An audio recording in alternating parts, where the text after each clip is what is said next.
Ciao e bentornati qui su Talk per una nuova bellissima puntata di Un orologio, una storia.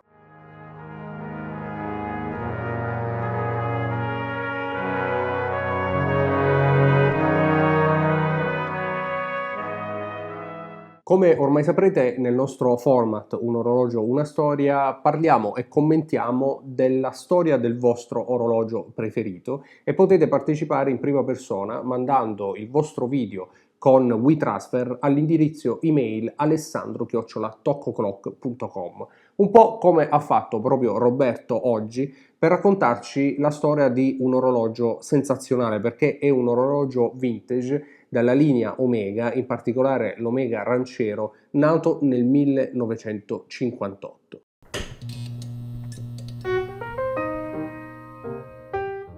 Un orologio a carica manuale di cui troppo poco si parla, nonostante sia uno di quegli orologi professionali che fanno sicuramente parte della linea Railmaster, Seamaster, Speedmaster, così come per esempio sono stati poi prodotti nella famosissima edizione limitata Trilogy, e che sono orologi professionali Omega appartenenti appunto agli anni 60 e 70. Insomma, un orologio bellissimo di cui Roberto ci ha mandato il suo video e la sua storia e che non ho ancora visto perché, come sapete, lo facciamo live assieme in maniera tale da capire e commentare assieme la storia di questo orologio. Quindi, senza perdere ulteriore tempo, io farei partire Roberto e sentiamo che cosa ci racconta. Ciao Alessandro. Ciao Avevo Roberto. promesso di mandarti una storia di un orologio e farti i complimenti per il tuo canale, come ti poni, che mi piace molto. Grazie. Ti racconto la storia di questo orologio, Bello, che è bellissimo. un po' strana la sua storia di per sé, ma anche poi proprio di lui. Bellissimo anche il fatto che sia un quadrante bianco, sebbene ora da queste prime immagini non riesco a capire se si tratti di una ristampa, ma sinceramente credo proprio di no, soprattutto vedendo i numeri 12, 3 e 9, sono insomma, sembrano fatti troppo bene per essere una ristampa. Comunque, sentiamo Roberto cosa ci dice. Questo orologio è un Omega Ranchero del 1958, era l'orologio di mio nonno. Bellissimo.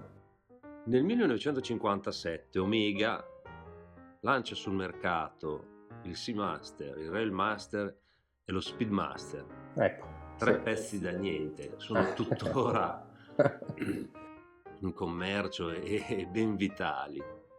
Poi nel 1958 crea il Ranchero Sì.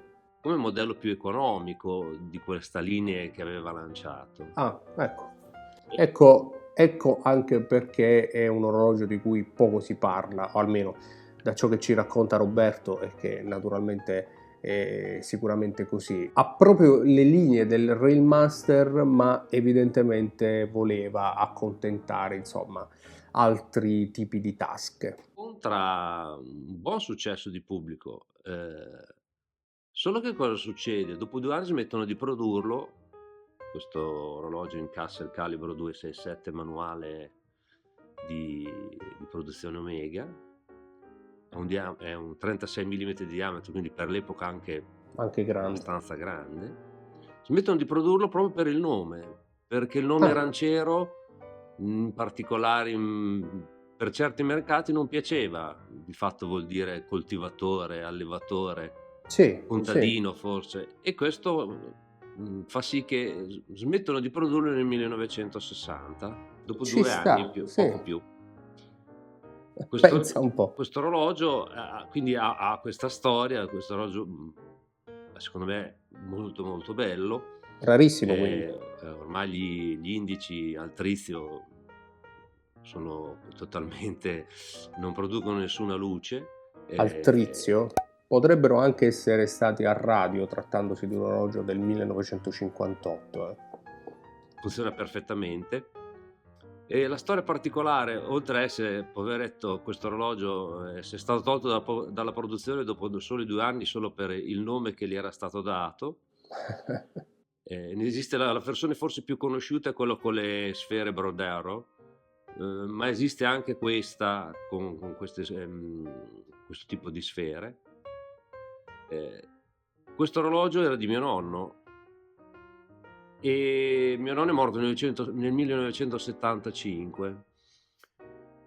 Nel 2020, appena si era iniziato un po' a uscire dopo la pandemia, vado a pescare con mio zio, il fratello di mio papà, E ce l'aveva al e polso. così parlando mentre eravamo in macchina, lui mi racconta, dice: ma sai, ho l'orologio del nonno a casa.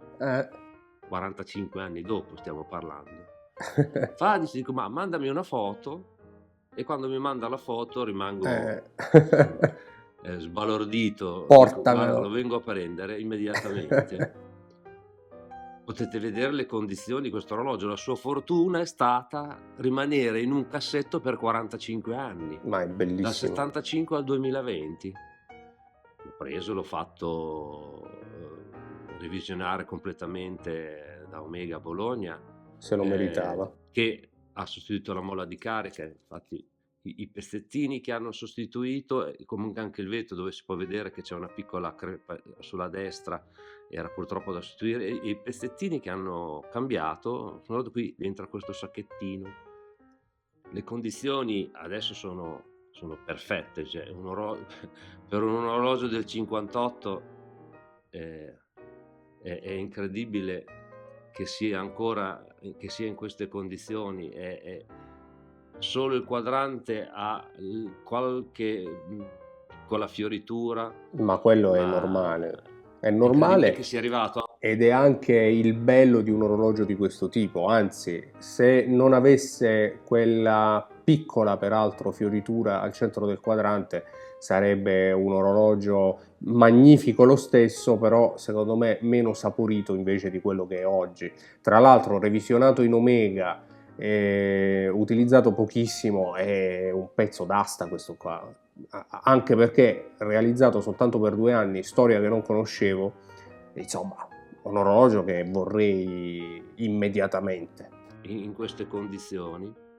Poi per mio divertimento ho chiesto a Omega l'estratto dagli archivi. Ah, fantastico. E anche. che testimonia che con il numero seriale è proprio lui, è del 1950. Attenzione, non vuol dire che sia tutte le parti siano originali. La corona, qui è tutto originale. Chi l'ha aperto ha detto che è tutto originale. Anche però, sottilissimo, insomma, questo orologio. Ovviamente il cinturino non è il suo originale, ma è un cinturino messo in seguito di Omega, che secondo me ci sta molto bene. E quindi la storia è questa, di un orologio che è stato, la produzione è stata interrotta per il suo nome. Ormai sono rarissimi da trovare in queste condizioni, non dico quasi impossibile. E poi la fortuna di questo orologio di essere rimasto 45 anni in un cassetto, ed è arrivato a oggi così. Lo custodisco come in cassaforte, neanche tanto per il valore che possa avere adesso, ma perché era del mio nonno. Bellissimo. Ti ringrazio Alessandro, e una buona serata a tutti. Grazie. Insomma, queste sono le storie che mi piacerebbe raccontare ogni giorno in questo format. Grazie a Roberto per questa bellissima storia, che peraltro non conoscevo neanche questo modello, che effettivamente è un Railmaster, possiamo così chiamarlo, però ranciero e praticamente sì, coltivatore, anche da ranch, forse è una parola spagnola o messicana, insomma. Però ecco, veramente una storia bella e affascinante. Tra l'altro di quelle piccole fortune che tanti, no, vorremmo un giorno sentire. Ma lo sai che il nonno aveva un orologio che oggi è rarissimo? Eccolo qui, tra l'altro nuovo, bello, veramente bellissimo. Roberto, ti ringrazio tanto per questa storia. Vi dicevo che se volete potete partecipare in prima persona inviando un video con WeTransfer all'indirizzo email alessandro@toccoclock.com, e magari ne potrà uscire una nuova puntata in cui parlare dello specialissimo orologio trovato in soffitta e che non sapevate di avere. Io vi ringrazio per essere stati con noi anche in questa puntata di Talk. Ci vediamo in un prossimo video qui dalla nostra stanza degli orologi. Ciao!